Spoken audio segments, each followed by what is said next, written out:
Muy buenas tardes a todos, bienvenidos sean a esta mesa Inflexiones sobre la geopolítica en el estrecho de Taiwán.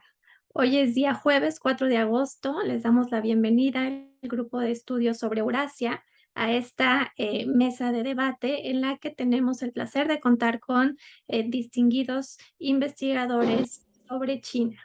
Me voy a permitir darles la bienvenida a todos. Mi nombre es Priscila Magaña Huerta, soy investigadora postdoctoral con ACIT en la Facultad de Ciencias Políticas y Sociales de la UNAM. Antes de empezar, me gustaría invitar a todos en la audiencia, aquellos que nos siguen en este momento en la página de Facebook del grupo GESE, el Grupo de Estudios sobre Eurasia, a que puedan plasmar las dudas, las preguntas que tengan sobre este tema, aquellas cuestiones que les gustaría hacerle a los comentaristas que vamos a tener el placer de escuchar hoy y estaría atenta a aquellas cuestiones para poderlas extender a los participantes.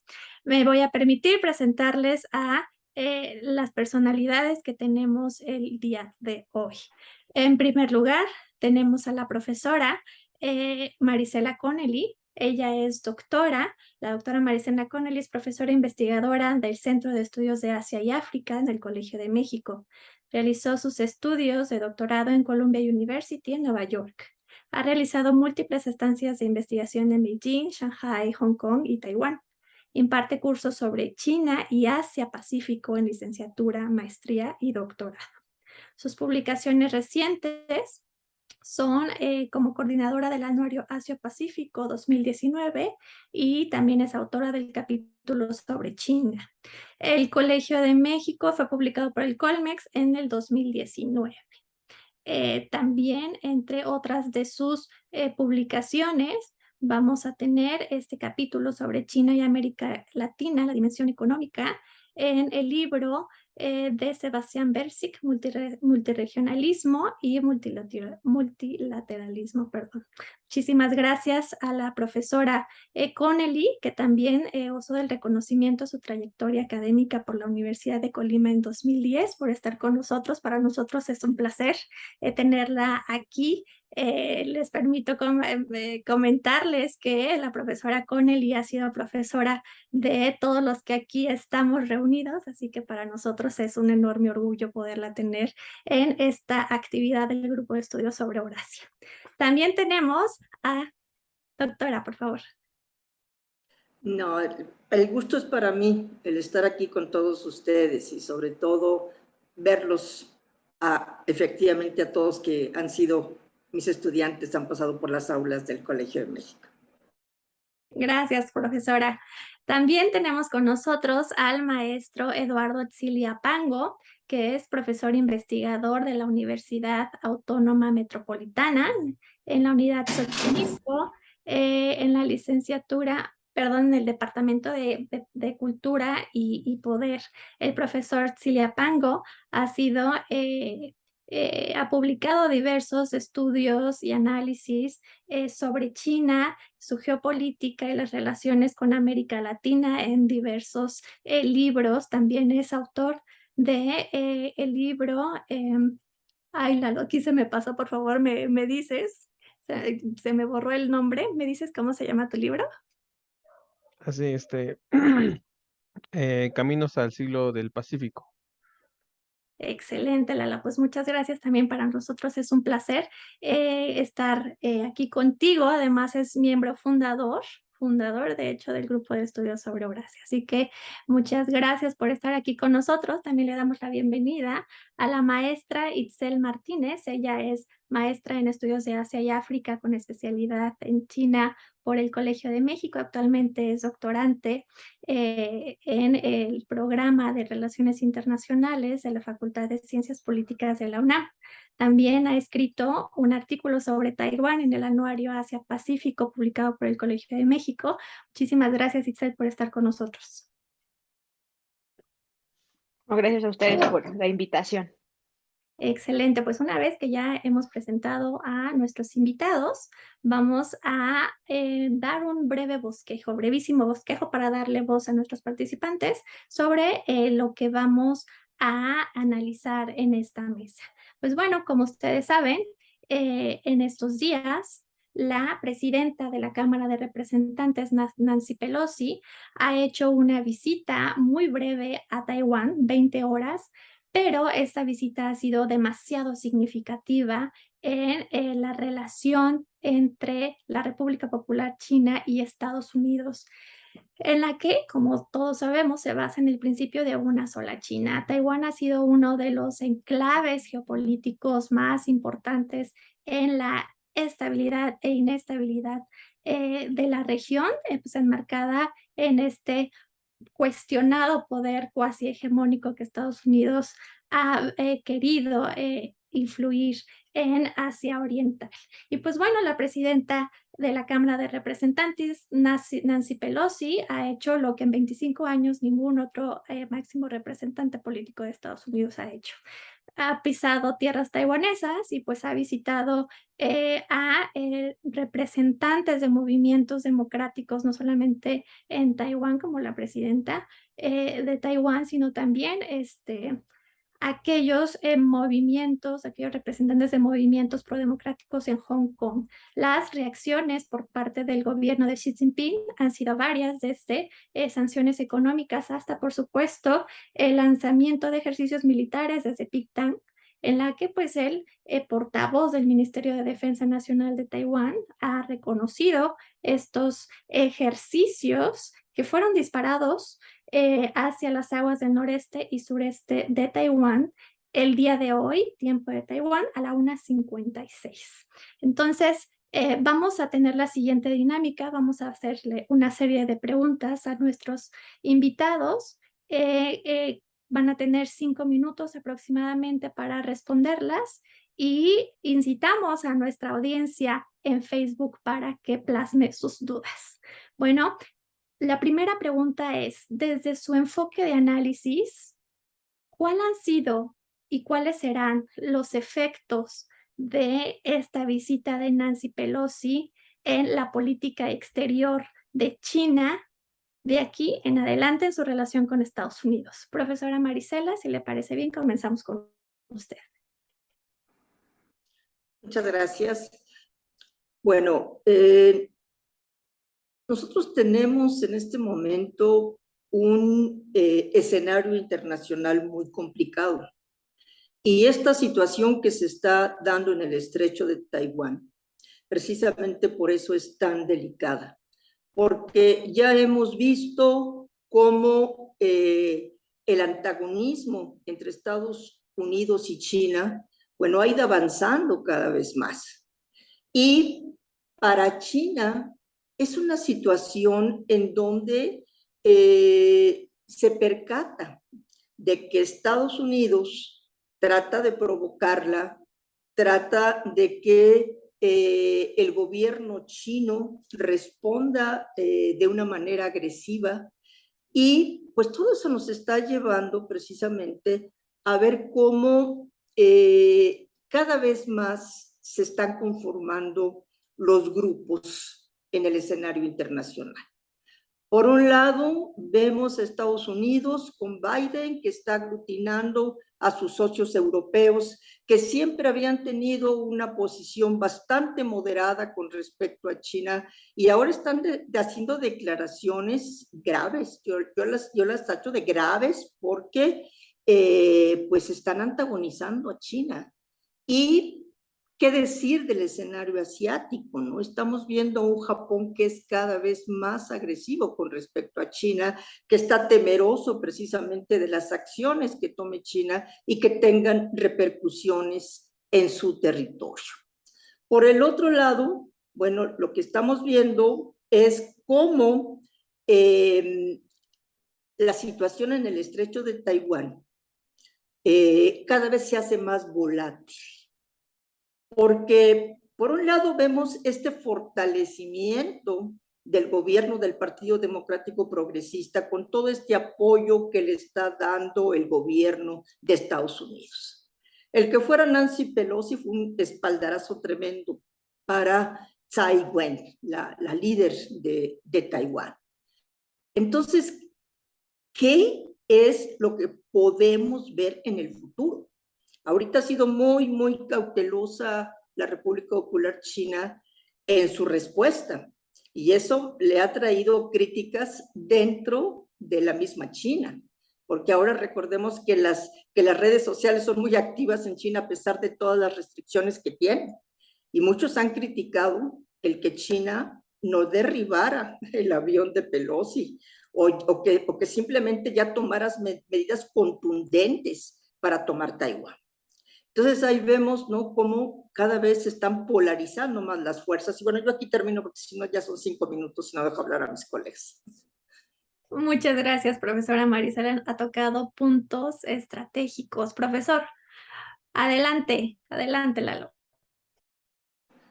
Sí, muchas gracias. Pues por mi parte, a mí me gustaría complementar esto que decía la profesora Marisela, porque al final también el asunto, bueno, me parece que es importante ver el asunto en perspectiva, ¿no? Porque, o sea, el asunto tiene historia, ya es lo que quiero decir, ya que muchos piensan, incluso me parece que similar al caso ucraniano, ¿no?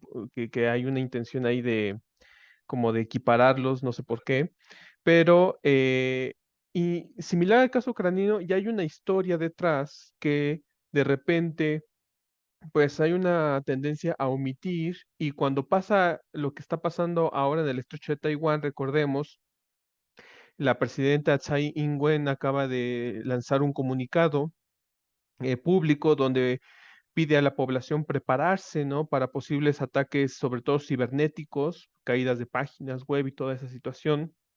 Y a esto se suma el ensayo con misiles, ¿no? Alrededor de la isla de Taiwán, que el gobierno taiwanés ha calificado como prácticamente un sitio, ¿no? Un sitio que desconecta a la isla del resto del mundo. Pero esto ya tiene historia. Recordemos que Tsai Ing-wen ya se había entrevistado con Nancy Pelosi, de hecho, y con otros políticos estadounidenses en 2019 en una visita que realizó en Nueva York. Y al final, o sea, esto es el periodo, o sea, que el evento más inmediato, pero al final, la historia entre Taiwán y Estados Unidos em, tiene pues esta perspectiva en la que pareciera, si lo vemos desde los niveles que nos ofrece Kenneth Walsh, ¿no? En este libro de Hombre, Estado y Guerra, pareciera que cumple con la satisfacción que se busca a un nivel individual para los intereses de Nancy Pelosi en particular, de su perfil ideológico, bla, bla, bla, a nivel de los intereses de los países, tanto de Estados Unidos, e incluso a mí me parece, y lo voy a mencionar más adelante, que sirve para los intereses de China, lo que está pasando en Taiwán, para el proceso político que está pasando rumbo al 20 Congreso del Partido Comunista, y para la guerra, no una guerra en el sentido convencional, pero sí como, voy a decirlo a lo mejor muy, muy mal, pero como sacudir el avispero para, para ver y medir las capacidades de respuestas de ambos actores, es decir, Estados Unidos y China, en el caso de un conflicto verdadero, por decirlo de una manera, ¿no? Entonces, aquí yo dejaría mis comentarios y bueno, cedo la palabra. Gracias. Gracias, profesor Zili. Maestra Itzel Martínez, bienvenida. Te damos el uso de la palabra. Gracias, Priscila. Pues bueno, en una primera instancia, si nos enfocamos únicamente en la relación bilateral entre China y Estados Unidos, yo lo vería como parte del juego político que Estados Unidos entabla con China. Como bien mencionaba Eduardo, esto no es reciente, sino como parte de esta relación entre ambos, pues de vez en cuando a Estados Unidos le gusta realizar algunas maniobras para irritar un tanto a China. Y como bien mencionaba también Eduardo, bueno, sí hay que ver cuáles son los intereses detrás, tanto por parte del gobierno, pero también los intereses individuales que Nancy puede tener. Tenemos que recordar que Nancy Pelosi pues va a buscar una reelección para su mandato en el Senado probablemente, y siendo ella de California y considerando que una gran parte de la población china, principalmente de Taiwán, reside en California, bueno, pues una parte de su electorado, pues probablemente va a aportar a su campaña, entonces esa puede ser una de las razones por las que ella, a título de sus intereses personales, pudo haber decidido realizar esta visita. Ahora, si nos vamos a como parte de la política que ahora tiene Estados Unidos en el Indo-Pacífico y también la política que tienen de contención de China, bueno, definitivamente Taiwán es la pieza clave que tiene Estados Unidos en la región y bueno, yo lo vería como parte del juego político en una primera instancia esto, o sea, cuáles son los intereses tanto del gobierno, pero también cuáles son los intereses de Nancy Pelosi. Desafortunadamente, como en muchos medios hemos visto, pues la visita al final terminó, Nancy regresa a Estados Unidos, probablemente no va a resultar en ningún tipo de cambios en la política de Estados Unidos hacia China y cambios en su política exterior. Sin embargo, sí deja una serie de problemas en la isla. O sea, al final es Taiwán el que se queda a unos cuantos kilómetros de China continental y realmente el problema en una primera instancia lo va a tener que asumir la isla. Entonces, en la relación bilateral, bueno, pues ya tenemos bastante tiempo con la guerra económica entre ambos países. Definitivamente la relación bilateral se va a dañar un poco más, pero no creo que escale algo más. O sea, un conflicto directo, por ejemplo, entre Estados Unidos y China definitivamente no es algo que esperemos. Sin embargo, sí veremos repercusiones, yo creo que principalmente económicas, que sería el arma que China podría tener con Estados Unidos. Y pues más bien tendremos que enfocarnos ahorita en tratar de identificar cuáles son las consecuencias inmediatas, tanto en la región directamente entre China y Taiwán, pero también en la región de Asia-Pacífico. Muchísimas gracias, maestra Itzel Martínez. Les recuerdo a la audiencia que pueden hacer sus comentarios en el chat de esta transmisión. La segunda pregunta sería, considerando las diferentes reacciones a la visita de Nancy Pelosi a Taiwán, reacciones por parte de China, reacciones por parte del gobierno de Taiwán y también reacciones por parte de los diferentes actores en Estados Unidos. Recordemos que Joe Biden y el mismo Pentágono advirtieron a Nancy Pelosi que no realizara esta visita, que originalmente se iba a llevar a cabo en el mes de abril, pero por razones de su padecimiento de COVID lo llevó a cabo hasta ahora. ¿Cuál es el costo-beneficio para Taiwán? ¿Cuál es el costo-beneficio de las reacciones para China? ¿Y cuál es el costo-beneficio de las reacciones que tuvo Estados Unidos para el gobierno de John Biden? Profesora Connelly. Oui, je suis intéressé. Sí, gracias. Bueno, obviamente que tanto para China como para Taiwán y Estados Unidos hay costos. Y hay cuotas que van a pagar cada uno de ellos. Porque en el caso de la relación China-Estados Unidos, la relación se va a deteriorar, se está deteriorando cada vez más. Hay una situación en la que parecería que el gobierno de Estados Unidos lo que quiere es tratar de que China responda de una manera bélica tal vez, y que, bueno, eso finalmente justifique toda esta política de contención que ha seguido durante todo este tiempo, ¿no? Y sobre todo desde que estaba Trump en la presidencia.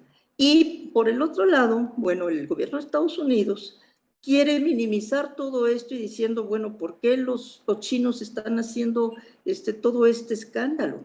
Nosotros no hemos cambiado la política de una sola China, nosotros respetamos los acuerdos que hemos hecho con la República Popular China. Pero no es así. Sí están cambiando las reglas del juego y cada vez avanzan más en este sentido. Y esa posición que tiene Estados Unidos de decir, yo soy el campeón de la democracia, yo soy el que defiende las democracias a nivel internacional y Taiwán es una democracia, entonces, ¿por qué no la voy a defender? Y lo que no se da cuenta Estados Unidos es que en este juego peligroso que se está dando en el estrecho de Taiwán, pues China en un momento dado puede tratar de contrarrestar toda esta política que está siguiendo Estados Unidos y que puede llevar a un escenario muy, muy peligroso. Ya decía yo antes cómo los aliados de Estados Unidos en Asia también están tomando sus posiciones. Esa actitud de Japón, desde todavía cuando vivía Shinzo Abe, ¿no? Shinzo Abe hizo una declaración que les molestó mucho a los chinos cuando dice Estados Unidos tiene que defender a Taiwán. Entonces, todo esto, repito, es muy, muy peligroso, tomando en cuenta toda esta situación que estamos viendo a nivel internacional. Y por supuesto, la presidenta de Taiwán, la líder de Taiwán, sabe que ahorita cuenta con ese respaldo de Estados Unidos. Pero lo que vamos a ver más adelante es hasta dónde, en un momento dado, va a llegar ese respaldo de Estados Unidos.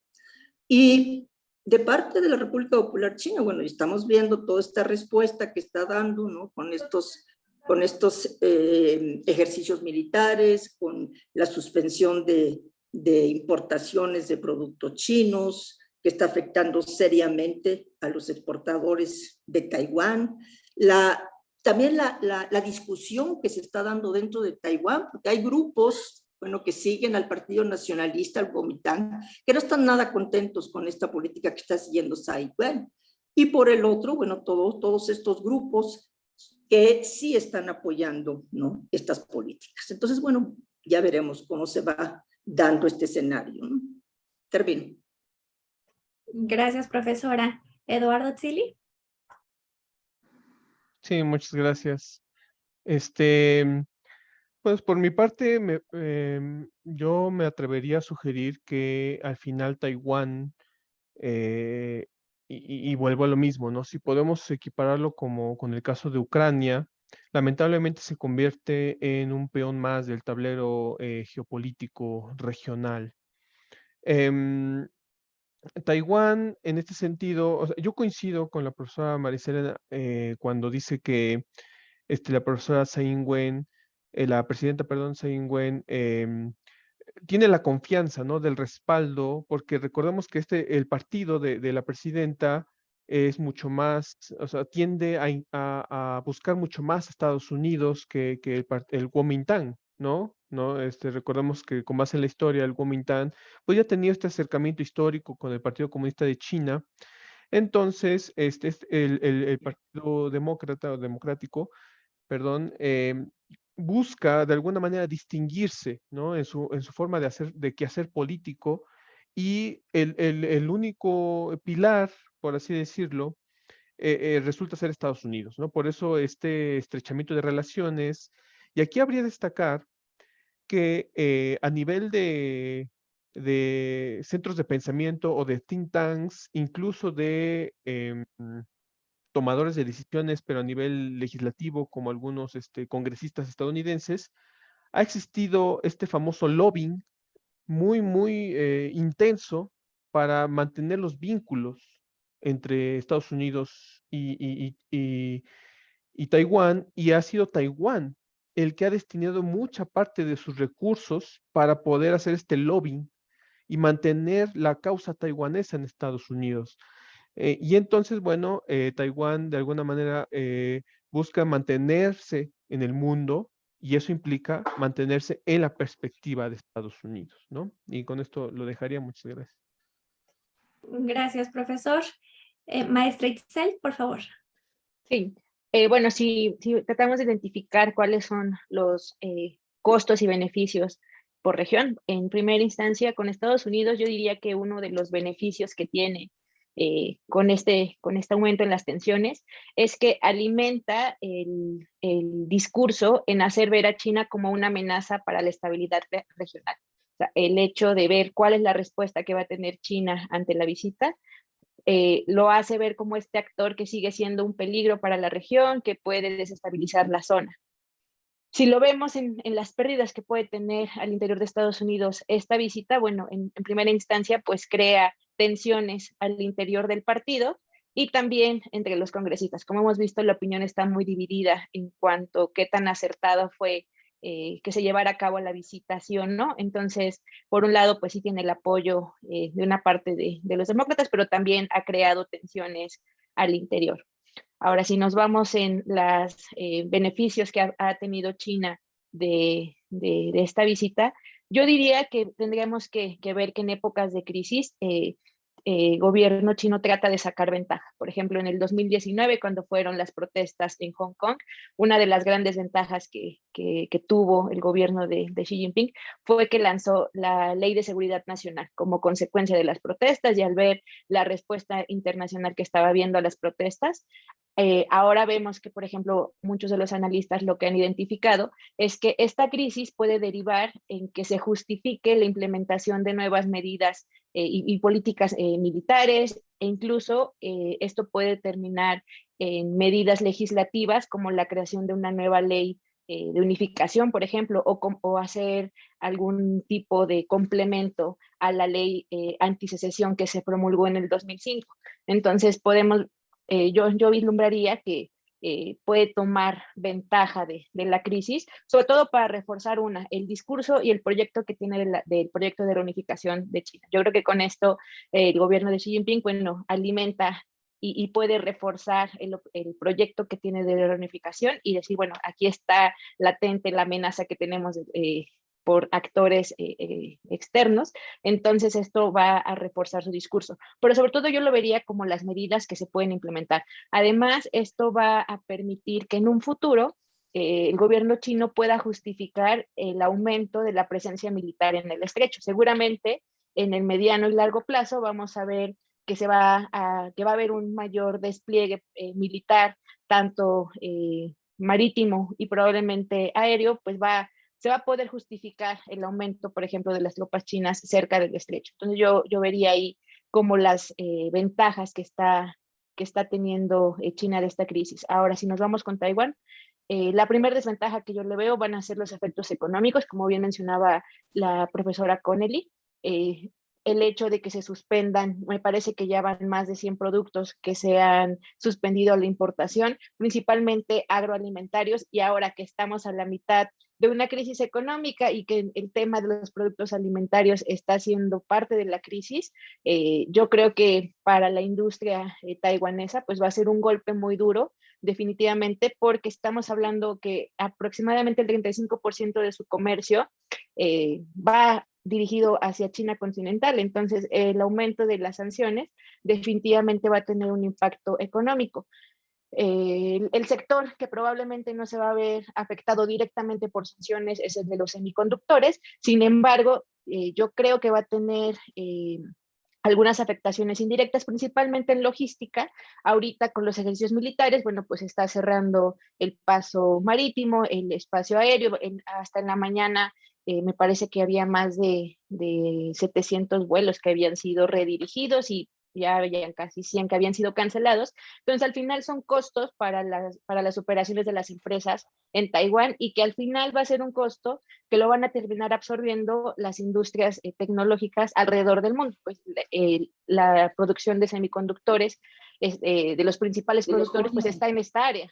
Entonces, yo diría ahí que sería el efecto inmediato, sería el económico para Taiwán. Muchísimas gracias, profesora Itzel. Y considerando las opiniones que nos han brindado los expertos, la siguiente pregunta versa en precisamente cuál historia será la que ganará. Si bien los analistas han advertido que es un conflicto que va a permear en las relaciones sino-estadounidenses, China ya es la segunda potencia económica del mundo, es la potencia que ha venido a desestabilizar el orden hegemónico estadounidense, ya no es la misma de hace 20 años. Pero la pregunta es, ¿China podrá construir su nueva o su historia sobre este conflicto? Es decir, ¿la audiencia internacional podrá tener este cambio, esta inflexión de perspectiva sobre lo que Estados Unidos pregona como la amenaza china? ¿Qué opinan, doctora Marisela?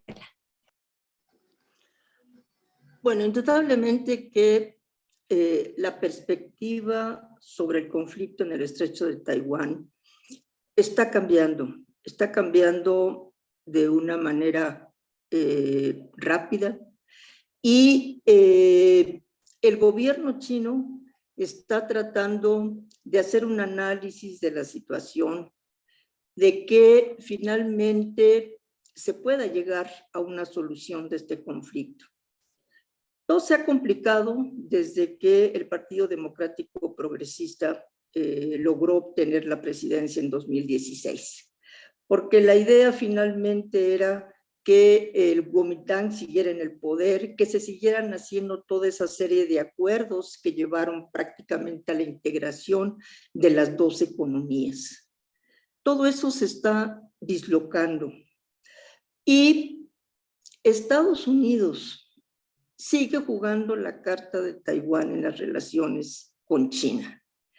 Y también ellos están analizando hasta dónde pueden llegar con ese apoyo hacia Taiwán y hasta dónde el liderazgo chino va a aceptar de que se siga avanzando, ¿no? en esa dirección. Y como decíamos antes aquí, ¿no? La líder de Taiwán ahorita se siente confiada por ese apoyo tan grande que le está dando Estados Unidos. Y sobre todo, con esas declaraciones que hizo Nancy Pelosi, que los mismos funcionarios de Estados Unidos han estado haciendo, ¿no? Respecto a que Taiwán es realmente una democracia, que tiene un buen gobierno, que ha sabido manejar las crisis en los últimos tiempos, ¿no? La crisis del COVID, las crisis que se han llevado a cabo por la inestabilidad económica internacional.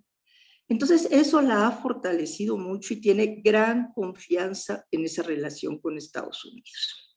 Pero no olvidemos que los gobiernos ven por sus propios intereses y que puede cambiar en un momento dado la situación.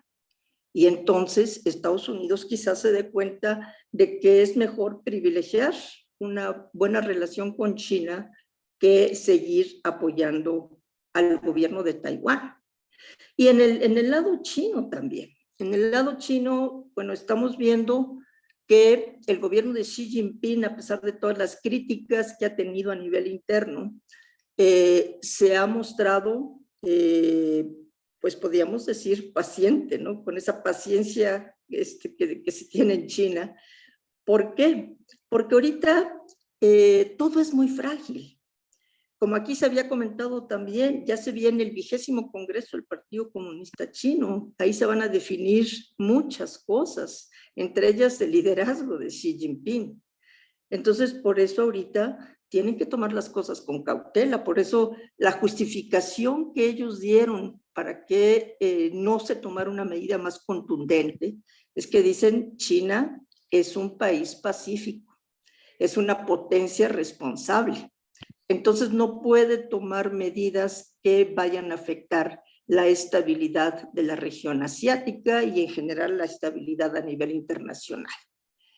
Y lo que vemos también es cómo, tomando en cuenta el escenario que hay ahorita en Europa y todo lo que vimos, ¿no? en estos días en Asia, el mismo Putin empieza a hacer declaraciones diciendo que apoya a China, ¿no? Y que cuidado con seguir atacando a China. Y eso a mí me parece muy importante, porque como decíamos en un principio, se están fortaleciendo las alianzas, y bueno, vamos a ver hasta dónde llega todo esto. A mí lo que sí me preocupa es cómo ha cambiado la posición de los países europeos, de la Unión Europea, ¿no? Con respecto a China. Antes habían sido, ya había yo dicho, muy, muy cautelosos y ahora están haciendo declaraciones muy, muy arriesgadas. Entonces, bueno, veremos cómo se sigue planteando el problema. Gracias, profesora Connelly. Profesor Zili, por favor. Sí, muchas gracias. Bueno, por mi parte, para el caso de la República Popular China, se le ofrece, me parece, un reto, pero a la vez un desafío, pero a la vez una oportunidad política, ¿no? Un poco recordando la palabra china para crisis, ¿no? Recordemos que para los chinos toda crisis implica también una oportunidad. Y como ya también se ha dicho, esta crisis, me parece, ha ofrecido la oportunidad al Partido Comunista de China para reivindicar su liderazgo, reforzarlo, mostrar al pueblo que son el partido que pueden, que puede dirigir esta gran nación, vamos a decirlo. Y es que yo la verdad me pregunto si en este cálculo estratégico que se hizo en Washington, pues no se tomó en cuenta los procesos, no se tomaron en cuenta los procesos internos políticos del Partido Comunista de China, que como ya mencioné, pues se está dirigiendo hacia el 20 Congreso, y entonces un evento así le da casi que en bandeja de plata le ofrece la oportunidad al partido de reforzar su liderazgo. Y eso es, la verdad, me parece muy, muy importante que destacar porque no se toma en cuenta los efectos que lo que podríamos denominar como una acción imprudente por parte del liderazgo estadounidense realizó al querer ir, ¿no? Quiero destacar, por ejemplo, el caso de la renuencia del presidente surcoreano de reunirse con Nancy Pelosi, porque al final, bueno, China es el principal socio comercial de Corea del Sur, así como los de Taiwán, y el presidente surcoreano, que se decía que era muy proestadounidense, eh, eh, pues prefiere no reunirse por el momento. Eso me pareció un signo muy importante porque habla también del gran peso que está teniendo China en la geopolítica regional, básicamente, ¿no? Entonces, a mí me gustaría destacar estos asuntos porque Estados Unidos, me parece, vuelve a cometer el mismo error que cometió en Ucrania, y ese error es no considerar los intereses de los países, independientemente si pueden ser condenables o no, pero al final, el que no se sentó en el diálogo para ver si esto era positivo, fue China por omisión, tanto de Taipei como de Washington. Entonces, bueno, eso es lo que me gustaría mencionar. Gracias, profesor. Itzel Martínez, por favor. Bueno, yo también sumaría un poco a lo que mencionaba la profesora Connelly, que justamente esta crisis está fortaleciendo los bloques, ¿no? Bien mencionaba las declaraciones que hizo Vladimir Putin. Al final, indirectamente también está beneficiando el discurso que tiene Rusia en la guerra. Al final, es decir, los actores externos tienen influencia en la política interna de otros países, entonces yo creo que indirectamente esto está beneficiando a Rusia. En el caso de la relación bilateral entre Rusia y China, bueno, yo creo que China se va a mantener cautelosa con la posición respecto al conflicto. Sin embargo, sí puede reevaluar un poco la posición que ha tenido hasta este momento, que ha tratado de ser un poco distante con su relación con Rusia. Algunos analistas decían, bueno, esto puede derivar, por ejemplo, en que China decide enviar armas a Rusia. Bueno, probablemente no, pero en un futuro sí puede tener un impacto en la posición que tiene al saber que tiene el respaldo de Rusia en caso de que esto escalara. Creemos que no será así, pero sí va a fortalecer la relación bilateral entre ambos. Ahora, lo que mencionaba Eduardo, efectivamente, Corea del Sur se mantuvo muy distante de querer tener la visita directa entre el presidente y Nancy, justo porque tienen estos cálculos de cuáles van a ser las consecuencias que pueden tener para la región. Incluso en Singapur también le advirtieron a Nancy que fuera cautelosa con la visita, porque los miembros, por ejemplo, ahora que está la reunión de los miembros de la ASEAN, pues se ha instado mucho a evitar el conflicto para evitar la desestabilización de la zona, sobre todo por los proyectos económicos que tienen y porque China, bueno, sí se ha acercado bastante a los vecinos en el sudeste asiático. Hoy mencionaban que el primer ministro chino, bueno, había reforzado algunos acuerdos con miembros de la ASEAN. Entonces yo creo que también aquí va a haber un punto que China puede tomar como oportunidad para tratar de fortalecer su presencia con sus vecinos, yo creo que principalmente en el sudeste asiático, y lo que mencionaba la profesora Connelly, bueno, verse a sí mismo como no es una amenaza a la estabilidad, al contrario, de forma pacífica va a tratar de limar este conflicto y lo que mencionamos al principio, se va a reforzar el discurso de la reunificación, pero de forma pacífica y siempre tratando, bueno, de alentar las relaciones con sus vecinos. Entonces yo es lo que vería también, que va a ser un punto de inflexión, sobre todo para que China trate de fortalecer su presencia en la zona y evitar que esto escale a un conflicto armado, sobre todo cuidando la imagen que tiene China en la región. Muchísimas gracias, profesora. Ahora me voy a permitir tomar las preguntas que nos está haciendo la audiencia. Muchísimas gracias a aquellos que las plantean. Y voy a tomar las 3 preguntas que tenemos por aquí de manera general para que ustedes puedan abordarlas en su turno. En un contexto en el que todavía estamos en la pandemia de COVID-19 y hay una ralentización económica, ¿se podría decir que este suceso de la visita de Nancy Pelosi a Taiwán beneficia los intereses políticos tanto de China como de Estados Unidos? Nos preguntan también, ¿China podría intentar un bloqueo total de Taiwán? La tercera pregunta es, ¿consideran ustedes que las principales repercusiones de la visita de Pelosi podrían presentarse más en el contexto interno de Taiwán y China que en el escenario regional? Por favor, profesora, la escuchamos. No los apunté. Si A ver, gusta, ¿cuál era la primera? la primera pregunta es, ¿se podría decir que este suceso beneficia los intereses políticos de China y Estados Unidos? Bueno, en cierta forma sí, porque como ya hemos discutido aquí, ¿no?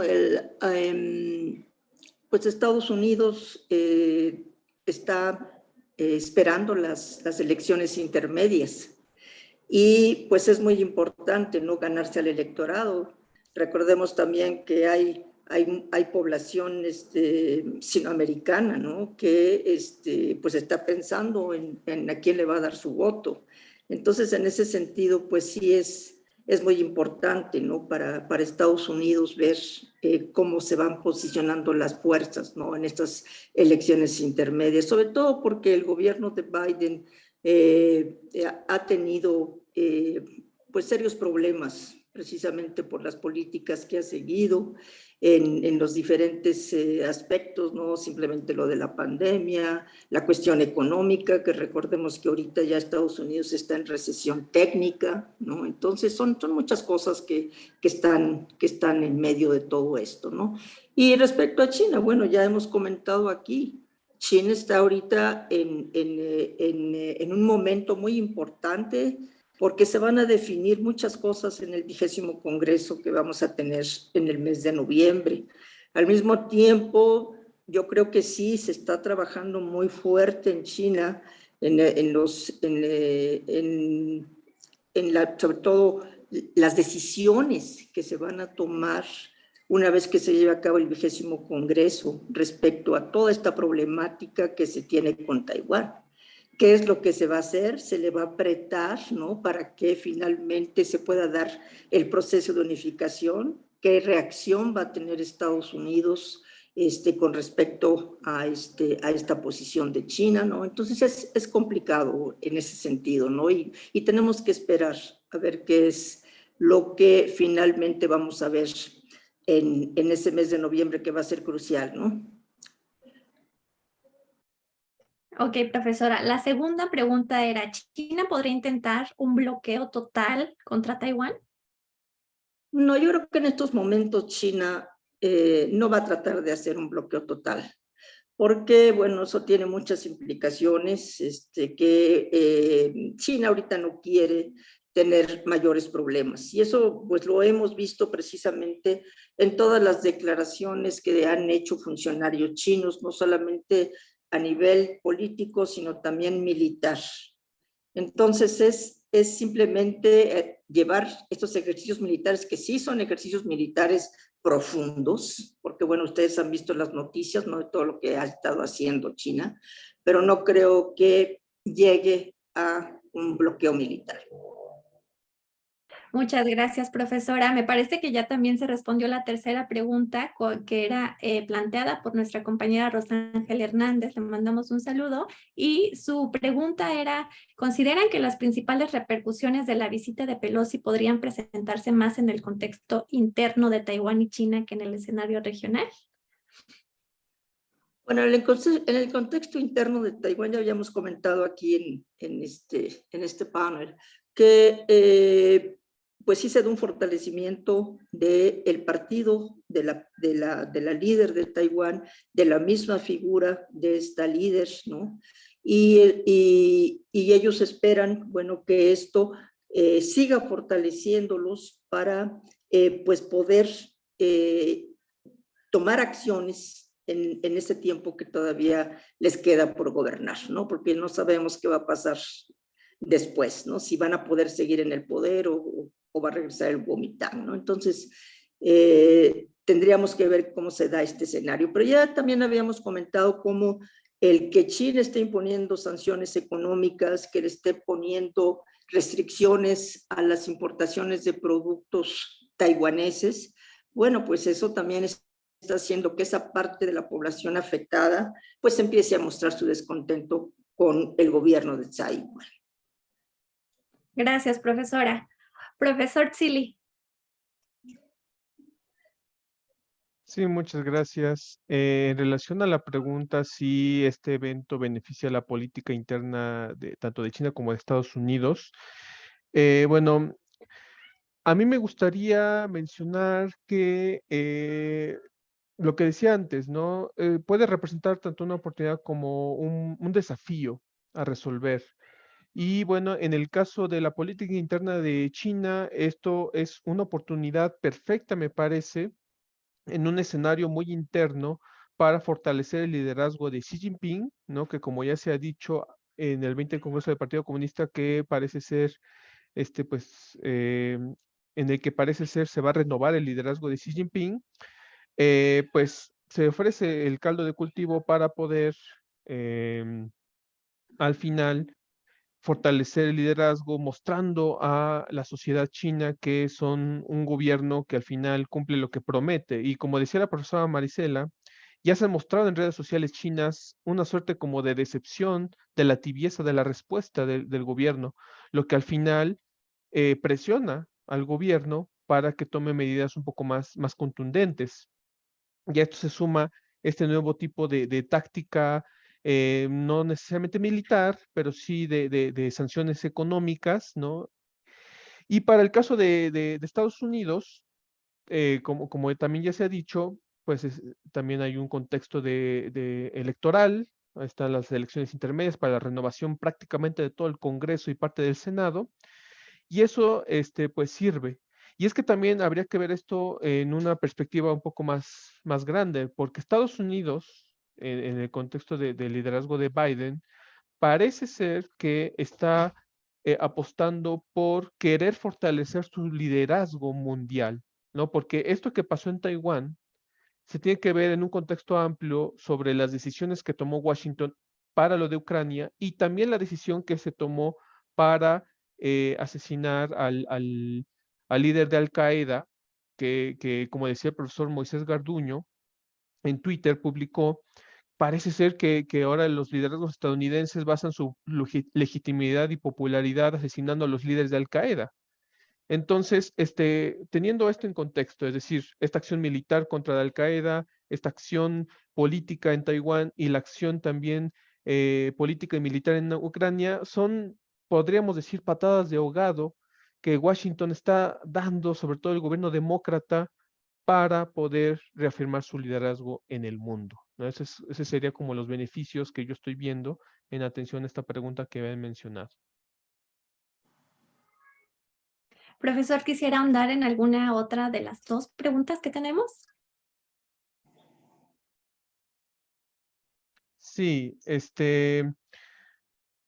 Bueno, respondiendo, por ejemplo, a que si China podría intentar un bloqueo total de Taiwán, bueno, los ejercicios militares que ya se están dando prácticamente ya bloquearon Taiwán. Entonces, no es que se podría dar, probablemente ya tendríamos que asumir que se está dando un bloqueo tanto económico, porque ya se están dando muchas sanciones a muchísimos productos, y un bloqueo de movilidad, ¿no? Como ya se había mencionado, como sobre todo mencionó la maestra Itzel, ya los aviones se están dirigiendo a otros lados, también los puertos ya no están llegando mercancías, entonces el bloqueo ya se está dando. Un bloqueo total, a lo mejor podríamos verlo cuando ya Taiwán quede totalmente incomunicada del mundo, y eso al parecer la presidenta Tsai Ing-wen lo ha anticipado porque ha previsto ataques cibernéticos que van a dejar fuera del Internet a Taiwán. Todavía no sea, hasta el momento al menos no se ha confirmado eso, pero en dado caso de que se dé el ataque cibernético y que Taiwán quede completamente aislada, entonces a lo mejor ya podríamos hablar de un bloqueo total, pero sería cuestión de seguir, de seguir viendo. Y la otra pregunta, si consideramos que las principales repercusiones de la visita de Pelosi podrían presentarse más en el contexto interno de Taiwán y China que en el escenario regional. Al final, me parece que por la importancia que tiene China para la región, ya no puede solamente referirse a una situación interna, como ya mencionó la maestra Itzel.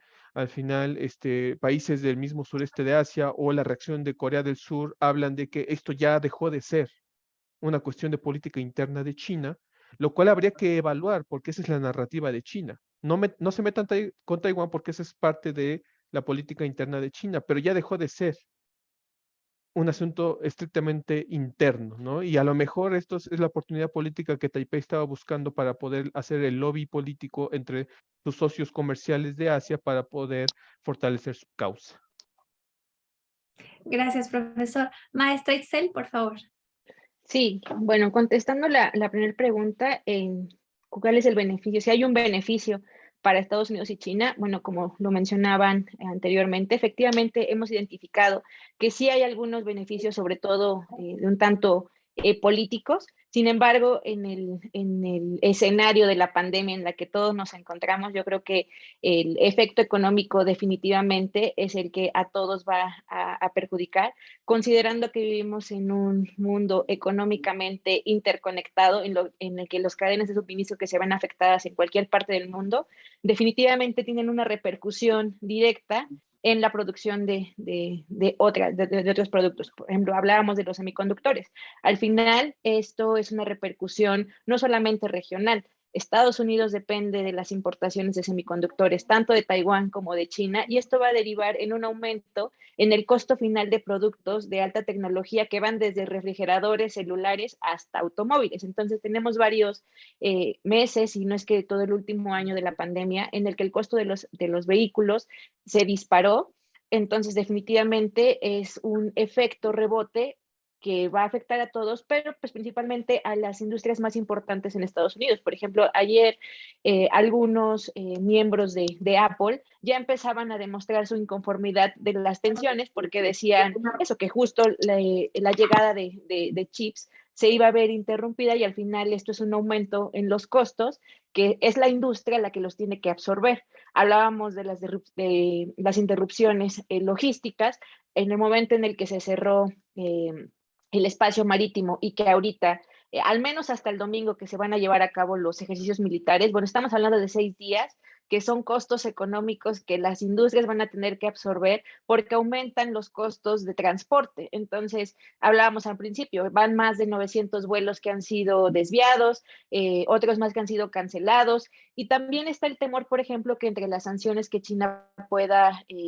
implementar, sea la cancelación de viajes desde y hacia Taiwán, que en algunos otros momentos han existido, y al final esto es un efecto que va a tener implicaciones, sobre todo económicas, considerando la cantidad de intercambios comerciales que existen entre China continental y Taiwán. También veíamos el costo económico en los alimentos.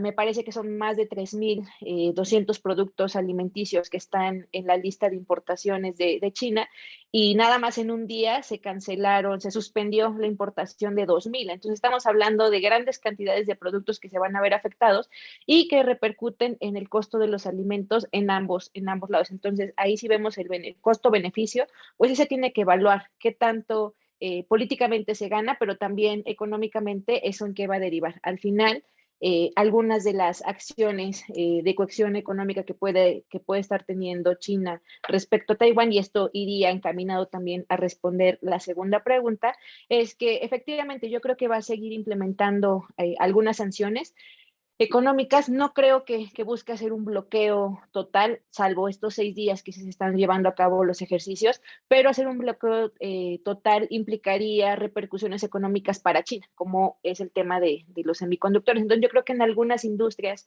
sí va a seguir implementando sanciones, y también leía que algunos de los fines que puede tener el gobierno chino con este tipo de acciones es tratar de cambiar la percepción de la población taiwanesa, sobre todo de los empresarios, de ver cómo este tipo de conflictos al final repercute en ellos, y tratar de cambiar un poco la visión que tienen de algunos sectores separatistas, más bien ver cómo la unificación pues es el camino que se necesita para que ambos lados tengan beneficios económicos.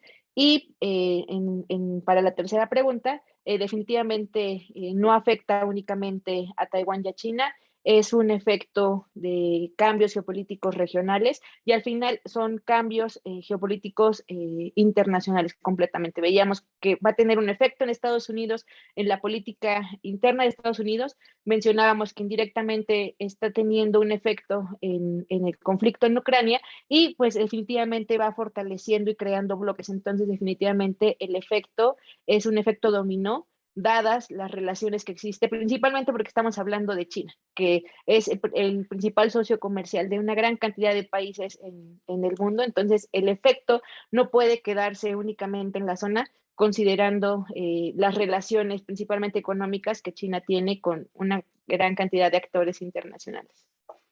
Muchísimas gracias, maestra. Bueno, pues el tiempo apremia, pero nos gustaría preguntarle sus consideraciones finales.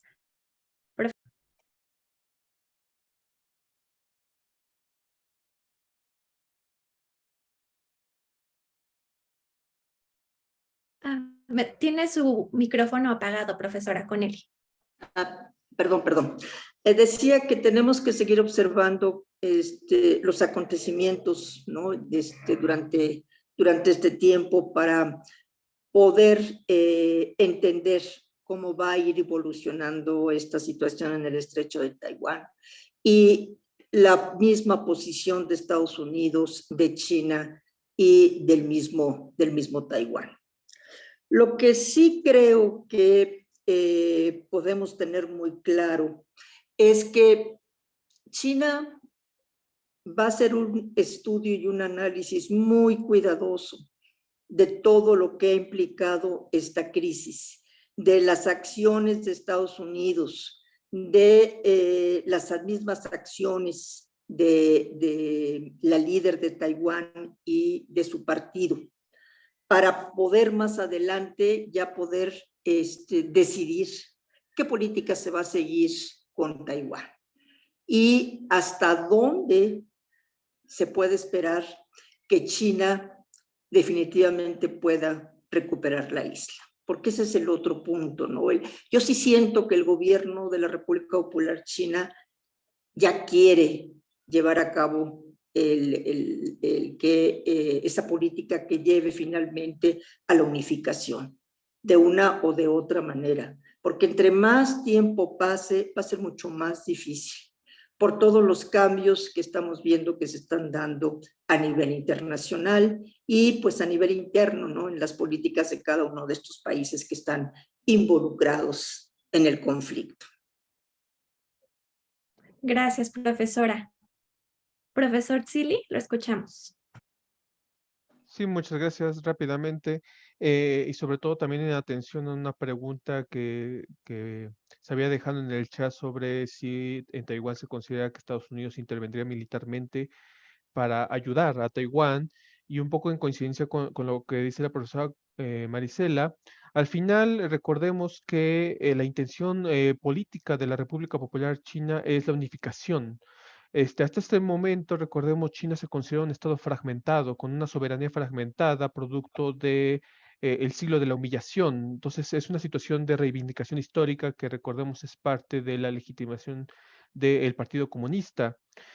Probablemente la manera en que está haciendo China ahora las cosas, es decir, este bloqueo económico y estos misiles sin necesariamente incidir en la invasión, que me gustaría reconocer que parte de mis escenarios a prospectiva era que al final Washington probablemente le había dado el pretexto perfecto a Beijing para invadir la isla, pero eso no es lo que está pasando, sino probablemente lo que esté pasando es que Beijing quiere mostrarle a la sociedad taiwanesa el problema que es relacionarse con Estados Unidos. Es decir, a lo mejor busca por todos sus medios posibles, tanto coercitivos como no coercitivos, demostrar a los taiwaneses les conviene la unificación. Y como decía la profesora Marisela, y en coincidencia con algunos otros analistas que también han seguido de cerca el conflicto, eh, es importante, es fundamental para el partido cumplir, sobre todo con fecha límite para el 2049, recordemos que será el centenario de la fundación de la República Popular, la unificación. Me parece que eso es como el objetivo primordial político, y no quitan el dedo del renglón. Y bueno, en coincidencia con la profesora Marisela, es importante dar seguimiento a este conflicto para que podamos evaluar, ¿no? Los impactos que va a tener. Algunos ya se están viendo, sobre todo en el aspecto económico y comercial, pero impactos de más larga duración que tengan que ver con posiciones a lo mejor políticas, ¿no? Y con eso terminaría. Muchas gracias. Muchas gracias, profesora Itzel, la escuchamos. Sí, yo creo que todos coincidimos con el tema de la reunificación, que no hay que perder de vista que es la línea roja en la que Xi Jinping no va a ceder.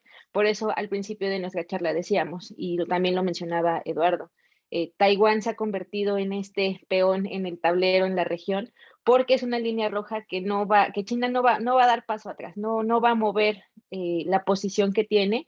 Y igual, citando a Julio Ríos en uno de sus artículos, apenas leía un párrafo que me llegaba, ¿no? Que decía que para China la recuperación y la reunificación de la isla es volver a la normalidad histórica que fue interrumpida hace 200 años a golpe de tráfico de opio y de cañones. Entonces tenemos que recordar que este punto del siglo de humillación sigue vigente en el discurso chino. Incluso si leemos el comunicado, me parece que Xinhua lo sacó antier, pues es estar reiterando el tema de la política de una sola China y la reunificación. Al final, pues sí, la fecha que se tiene planteada es 2049, pero como bien mencionaba la profesora Connelly, así como se está haciendo en Hong Kong, que se han tratado de acelerar los procesos. Por ejemplo, yo por eso comparo mucho el ver cómo estas crisis pueden tener beneficios para China. Yo creo que en este proyecto, que al final sería la marca que dejaría Xi Jinping en su legado para China, que sería el tema de la reunificación, yo creo que sí va a aprovechar la coyuntura, sobre todo para impulsar medidas legislativas que puedan fortalecer su proyecto y que puedan acelerar este proceso. Yo sí creo que algún tipo, por ejemplo, de ley de reunificación va a salir de aquí en el mediano plazo, o al menos se va a fortalecer la ley de antisecesión.